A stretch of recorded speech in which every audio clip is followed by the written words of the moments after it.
Okay, so good morning. Ngayon ay August 1, unang araw ng August. At harvest time. Pero makita niya halos ubos na. So kailangan kumuha or mamili ng 12. So kahit sabihin natin medyo maliliit pa yan, ay kailangan natin pumili ng medyo malaki na.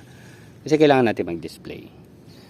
So dito wag na muna. Pero may mga malalaki na eh. Unahin muna natin dito. Kung makakuha tayo ng 12 dito, okay. Pero mukhang hindi. Siguro pipili lang tayo na medyo malalaki. Ito. Yan. So ngayon, nagdilig lang din ako dahil hindi na masyadong umuulan. Yung mga tanglad ay medyo pumayat na. Tapos, yung update naman sa ginagawa kong one by one na taniman, ang hirap pala. Ang hirap pala nung idea ko na alambre lang. So, kahapon, nakasalubong ko yung isang kapitbahay namin na gumawa ng polycarbonate doon. Tinanong ko kung may oras siya.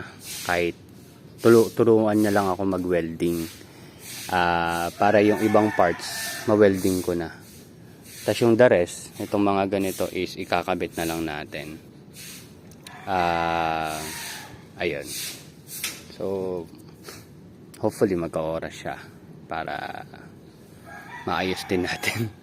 Kasi kahapon ginawa ko, ang hirap kahit yung isa lang. Medyo nahirapan akong diskartehan. Pero pag nakuha ko na yung flow ng design ko, sa bagay ko, mas mapapabilis.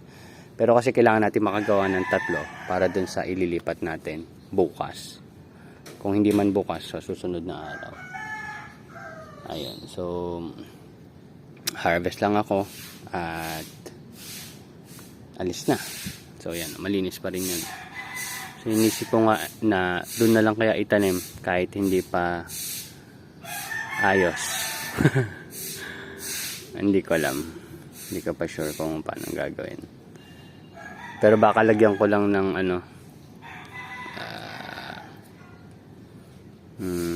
bahala na muna.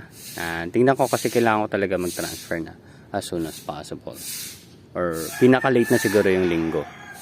Ayan. So, Sabado, kailangan mapag-transfer na ako.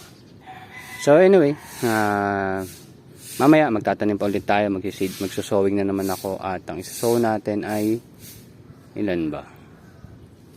Para sa kabila, yun. So, 90 heads pa rin yan. So, yun lang. Thank you very much. See you next update. Bye-bye.